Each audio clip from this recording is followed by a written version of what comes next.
नमस्कार दोस्तों। ओम श्री गणेशाय नमः। ओम नमो भगवते वासुदेवाय। हरि ओम नमः। आप सभी का दिन शुभ हो। श्री हरि का आशीर्वाद आप और आपके परिवार पर हमेशा बनी रहे। जय श्री हरि। जब आषाढ़ मास की एकादशी आती है तब ब्रह्मांड की गति ठहर सी जाती है, क्योंकि उसी दिन से भगवान श्री हरि विष्णु पाताल लोक में योग निद्रा में जो चले जाते हैं। 4 महीनों तक सृष्टि के पालन का कार्यभार वे भगवान शिव को सौंपते हैं और यही समय कहलाता है चातुर्मास। ये केवल व्रत या नियमों का समय नहीं बल्कि आत्मसंयम, त्याग और साधना की परीक्षा का भी काल होता है। इन 4 महीनों में की गई साधना, दान, जप और उपवास सामान्य दिनों की अपेक्षा 100 गुना फल प्रदान करने वाले होते हैं। इस अवधि में देवी देवता स्थिर होते हैं, विवाह मांगलिक कार्य वर्जित हो जाते हैं और मनुष्य को अपने भीतर झांकने का सुअवसर भी प्राप्त होता है। चातुर्मास का उद्देश्य केवल निभाना नहीं बल्कि अपने जीवन को पवित्र भी बनाना है, तन से भी, मन से भी और कर्म से भी। तो आइए आज के इस वीडियो में जानते हैं चातुर्मास के नियमों के बारे में, पूजा विधि के बारे में, चातुर्मास के दौरान क्या करें क्या ना करें, चातुर्मास का उद्यापन कब करें और इस बार चातुर्मास कब से प्रारंभ हो रहा है और कब समाप्त होगा। साल 2025 में चातुर्मास प्रारंभ होगा 6 जुलाई दिन रविवार को, जिस दिन आषाढ़ी एकादशी, हरिश्रेणी एकादशी और देवश्रेणी एकादशी है। इसी दिन से जगत के पालनहार भगवान विष्णु पाताल लोक में 4 महीनों के लिए योगिनी में चले जाएंगे। चातुर्मास समाप्त होगा 1 नवंबर 2025 दिन शनिवार को, कार्तिक शुक्ल पक्ष की एकादशी के दिन, जिस दिन देव उठान एकादशी होती है, जिसे हरि प्रबोधिनी एकादशी भी कहते हैं। अब जानते हैं चातुर्मास के नियमों और पूजा विधि के बारे में। चातुर्मास की विधि और उद्यापन का वर्णन पद्म पुराण में किया गया है। एक बार लोकहित के लिए देवर्षि नारद ने महादेव जी से पूछा, हे महेश्वर, पृथ्वी पर चातुर्मास व्रत के जो प्रसिद्ध नियम है उन्हें मैं सुनना चाहता हूँ, आप उनका वर्णन कीजिए। तब महादेव जी बोले, देवर्षि सुनो, मैं तुम्हारे प्रश्न का उत्तर देता हूँ। आषाढ़ के शुक्ल पक्ष में एकादशी को उपवास करके भक्ति पूर्वक चातुर्मास व्रत के नियम ग्रहण करे। श्रीहरि के योग निद्रा में प्रवृत्त हो जाने पर मनुष्य 4 मास यानी कार्तिक की पूर्णिमा तक भूमि पर शयन करे। इस बीच में न तो घर या मंदिर आदि की प्रतिष्ठा होती है और न ही यज्ञ आदि कार्य ही संपन्न होते हैं। विवाह, यज्ञोपवीत, अन्य मांगलिक कर्म, राजाओं की यात्रा तथा नाना प्रकार की दूसरी क्रियाएं भी नहीं होती। मनुष्य 1000 अश्वमेध यज्ञ करने से जिस फल को पाता है वही चातुर्मास व्रत के अनुष्ठान से प्राप्त कर लेता है। जब सूर्य मिथुन राशि पर हो तब भगवान मधुसूदन को शयन कराएं और तुला राशि के सूर्य होने पर पुनः श्रीहरि को शयन से उठाएं। अगर बीच में मलमास आ जाए तो इस प्रकार विधि का अनुष्ठान करे कि भगवान विष्णु की प्रतिमा स्थापित करे जो शंख चक्र और गदा धारण करने वाली हो, जिसे पीताम्बर पहनाया गया हो और जो सौम्य आकार वाली हो। नारद उसे शुद्ध और सुंदर पलंग पर, जिसके ऊपर सफेद चादर बिछी हो और तकिया रखी हो, स्थापित करे। फिर दूध, दही, मधु, लावा और घी से नहलाकर उत्तम चंदन का लेप करे। इसके बाद धूप दिखाकर सुंदर पुष्पों से श्रृंगार करे। इस प्रकार उनकी पूजा करके कहे, सुपथ जगन्नाथ जगत सुप्तम भवेतद व्युत बुधत जगत सर्वम चराचरम, अर्थात हे जगन्नाथ, आपके सो जाने पर यह सारा जगत सो जाता है और आपके जागृत होने पर संपूर्ण चराचर जगत जाग उठता है। भगवान शिव कहते हैं, हे नारद, इस प्रकार भगवान विष्णु की प्रतिमा को स्थापित करके उसी के आगे स्वयं वाणी से कहकर चातुर्मास व्रत के नियम ग्रहण करे। स्त्री हो या पुरुष, जो भगवान का भक्त हो उसे हरि प्रबोधिनी एकादशी तक 4 महीनों के लिए नियम अवश्य ग्रहण करने चाहिए। जितात्मा पुरुष निर्मल प्रभात काल में अर्थात सुबह उषा काल में दांत साफ करके उपवास करके नित्य कर्म का अनुष्ठान करने के बाद भगवान विष्णु के समक्ष जिन नियमों को ग्रहण करता है उनका और उनके पालन करने वालों का फल अलग अलग बतलाता हूँ, सुनो। हे विदन, चातुर्मास में गुड़ का त्याग करने से मनुष्य को मधुरता की प्राप्ति होती है। इसी प्रकार तेल का त्याग कर देने से दीर्घायु, संतान और सुगंधित तेल के त्याग से अनुपम सौभाग्य की प्राप्ति होती है। योगाभ्यासी मनुष्य ब्रह्मपद को प्राप्त होता है। तांबूल का त्याग करने से मनुष्य भोग सामग्री से संपन्न होता है और उसका कंठ सुरीला होता है। घी के त्याग से लावण्य की प्राप्ति होती है और शरीर चिकना होता है। देवर्षि फल का त्याग करने वाले को बहुत से पुत्रों की प्राप्ति होती है। जो चौमासे भर पलाश के पत्ते में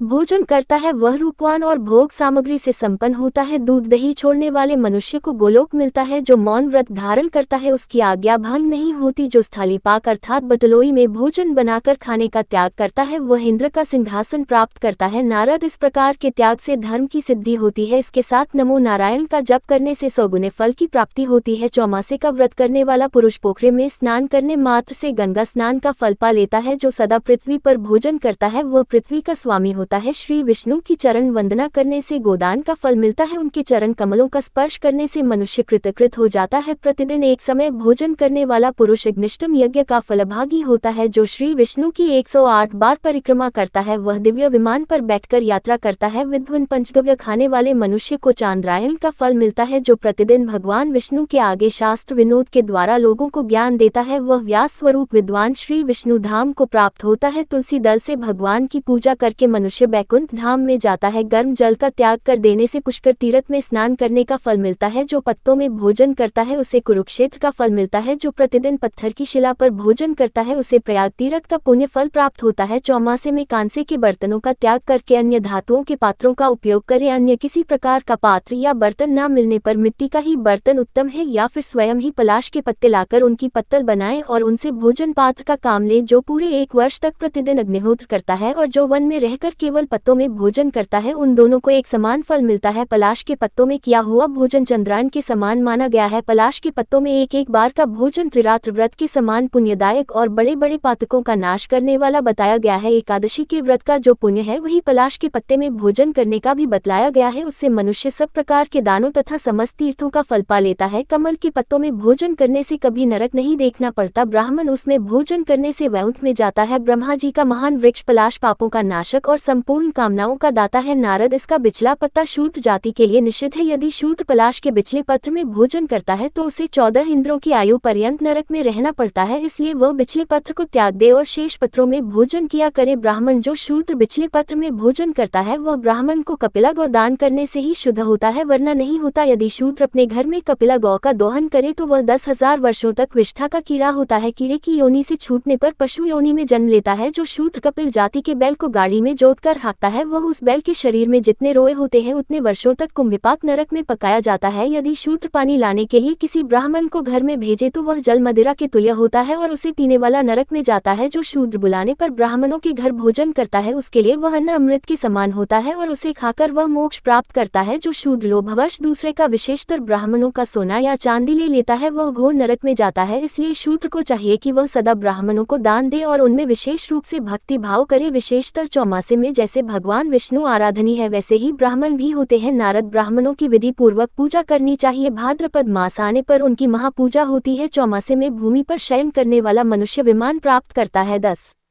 10,000 वर्षों तक उसे रोग नहीं सताते। वह मनुष्य बहुत से पुत्र और धन से युक्त होता है। उसे कभी कोढ़ की बीमारी नहीं होती। बिना मांगे स्वतः प्राप्त हुए अन्न का भोजन करने से बावली और कुआं बनवाने का फल मिलता है। जो प्राणियों की हिंसा से मुंह मोड़कर द्रोह का त्याग कर देता है वह भी पूर्वोक्त पुण्य का भागी होता है। वेदों में बताया गया है कि अहिंसा श्रेष्ठ धर्म है, दान, दया और दम ये भी उत्तम धर्म है। ये बात मैंने सर्वत्र ही सुनी है, इसलिए बड़े लोगों को भी चाहिए कि वे पूरा प्रयास करके इन धर्मों का पालन करें। ये चातुर्मास व्रत मनुष्य द्वारा सदा पालन करने योग्य है। ब्राह्मण और अधिक कहने की क्या आवश्यकता। इस पृथ्वी पर जो लोग भगवान विष्णु के भक्त हैं वे धन्य हैं, उनका कुल अत्यंत धन्य है और उनकी जाति भी परम धन्य मानी गई है। जो भगवान जनार्दन के शयन करने पर मधु का सेवन करता है उसे महान पाप लगता है। अब उसके त्यागने का जो पुण्य है उसे भी सुनो। नाना प्रकार के जितने भी यज्ञ है उन सबके अनुष्ठान का फल उसे मिलता है। चौमासे में अनार, नींबू और नारियल का भी त्याग करे। ऐसा करने वाला पुरुष विमान पर विचरने वाला देवता होकर अंत में भगवान विष्णु के बैकुंठ धाम को प्राप्त होता है। जो मनुष्य धान, जौ और गेहूं का त्याग करता है वह विधि पूर्वक दक्षिणा सहित अश्वमेध आदि यज्ञों के अनुष्ठान का फल पाता है। साथ ही वह धन धान्य से संपन्न और अनेक पुत्रों से युक्त होता है। तुलसी, दल, तिल और कुशों से तर्पण करने का फल कोटि गुना बताया गया है। विशेषतर चातुर्मास में उसका फल बहुत अधिक होता है। जो भगवान विष्णु के सामने वेद के एक या आधे पद का या फिर एक या आध ऋचा का भी गान करते हैं वे निश्चय ही भगवान के भक्त हैं, इसमें बिल्कुल भी संदेह नहीं। नारद, जो चौमासे में दही, दूध, पत्र, गुड़ और साग छोड़ देता है वह निश्चय ही मोक्ष का भागी होता है। मुन, जो मनुष्य प्रतिदिन आंवला मिले हुए जल से ही स्नान करते हैं उन्हें नित्य महान पुण्य मिलता है। मनीषी पुरुष आंवले के फल को पापहारी बतलाते हैं। ब्रह्मा जी ने तीनों लोकों को तारने के लिए पूर्व समय में आंवले की सृष्टि की थी। जो मनुष्य चौमासे भर अपने हाथ से भोजन बनाकर खाता है वह 10,000 वर्षों तक इंद्रोक में प्रतिष्ठित होता है। जो मौन होकर भोजन करता है वह कभी दुख में नहीं पड़ता। मौन होकर भोजन करने वाले राक्षस भी स्वर्गलोक में चले गए हैं। अगर पके हुए अन्न में कीड़े मकोड़े पड़ जाए तो वह अशुद्ध हो जाता है। यदि मनुष्य उस अपवित्र अन्न को खा ले तो वह दोष का भागी होता है। मौन होकर भोजन करने वाला पुरुष निसंदेह स्वर्ग लोक में जाता है। जो बात करते हुए भोजन करता है उसके वार्तालाप से अन्न अशुद्ध हो जाता है और वह केवल पाप का भोजन करता है। अतः मौन धारण करके अवश्य ही भोजन करना चाहिए। नारद, मौनावलंबन पूर्वक जो भोजन किया जाता है उसे उपवास के समान जानना चाहिए। जो नरश्रेष्ठ प्रतिदिन प्राण वायु को 5 आहुतियां देकर मौन भोजन करता है उसके 5 पातक निश्चय ही नष्ट हो जाते हैं। ब्राह्मण पितृकर्म अर्थात श्राद्ध में सिला हुआ वस्त्र नहीं पहनना चाहिए। अपवित्र अंग पर पड़ा हुआ वस्त्र भी भी अशुद्ध हो जाता है। मलमूत्र का त्याग अथवा मैथुन करते समय कमर अथवा पीठ पर जो वस्त्र रहता है उस वस्त्र को अवश्य ही बदल दे। श्राद्ध में तो ऐसे वस्त्र को त्याग देना ही उचित होता है। मुने विद्वान पुरुषों को सदा चक्रधारी भगवान विष्णु की पूजा करनी चाहिए। विशेषतः पवित्र और जितेंद्र पुरुषों का यह आवश्यक कर्तव्य है। भगवान ऋषिकेश के शयन करने पर पत्तियों का साग, लौकी और सिले हुए कपड़े यत्न पूर्वक त्याग देने चाहिए। जो चौमासे में भगवान के शयन करने पर इन वस्तुओं को त्याग देता है वह कल पर्यंत कभी नरक नहीं जाता। विप्रवर जिसने असत्य भाषण, क्रोध, शहद तथा पर्व के अवसर पर मैथुन का त्याग कर दिया है वह अश्वमेध यज्ञ का फल पाता है। महर्षि, किसी पदार्थ को उपभोग में लाने के पहले उसमें से कुछ ब्राह्मण को दान में देना चाहिए। जो ब्राह्मण को दिया जाता है वह धन अक्षय होता है। हे ब्राह्मण, मनुष्य दान में दिए हुए धन का कोटि कोटि गुना फल पाता है। जो पुरुष सदा ब्राह्मण की बताई हुई उत्तम विधि तथा शास्त्रोक्त नियम का पालन करता है वह परम पद को प्राप्त होता है। इसलिए पूर्ण प्रयत्न करके यथाशक्ति नियम और दान के द्वारा देवादिदेव जनार्दन को संतुष्ट करना चाहिए। नारद जी ने पूछा, विश्वेश्वर, जिसके आचरण से भगवान गोविंद मनुष्यों पर संतुष्ट होते हैं वह ब्रह्मचर्य कैसा होता है? प्रभु ये भी बतलाने की कृपा करे। तब महादेव जी ने कहा, विद्वान जो केवल अपनी ही स्त्री से अनुराग रखता है उसे विद्वानों ने ब्रह्मचारी माना है। केवल ऋतुकाल में स्त्री समागम करने से ब्रह्मचर्य की रक्षा होती है। जो अपने में भक्ति रखने वाली निर्दोष पत्नी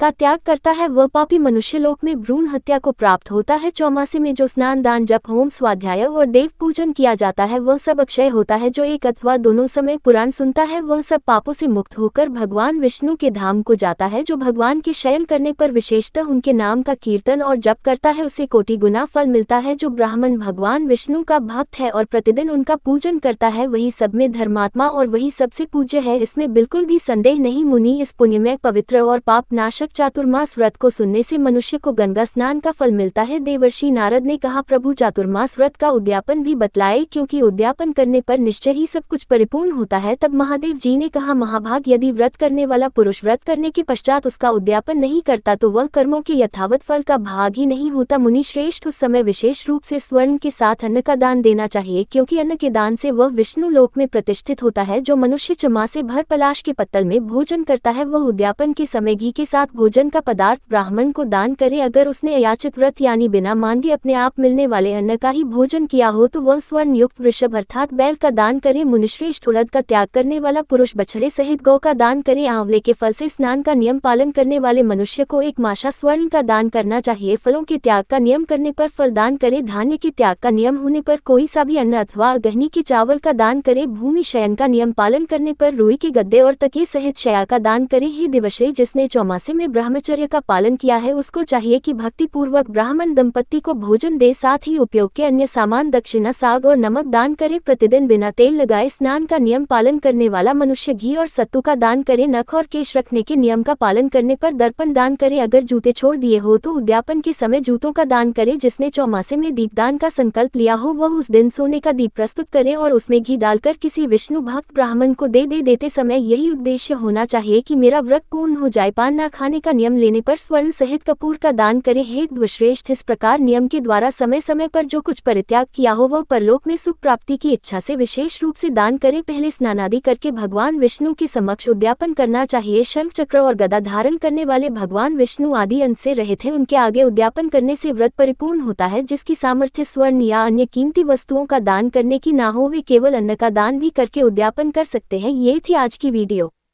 सभी भक्तगण बोलिए विष्णु भगवान की जय। अगर आपको ये कथा प्रसंग अच्छी लगी हो तो ऐसी ही और धार्मिक कथा प्रसंग को सुनने के लिए आप हमारे YouTube चैनल को सब्सक्राइब, लाइक और ज़्यादा से ज़्यादा लोगों के साथ शेयर करें।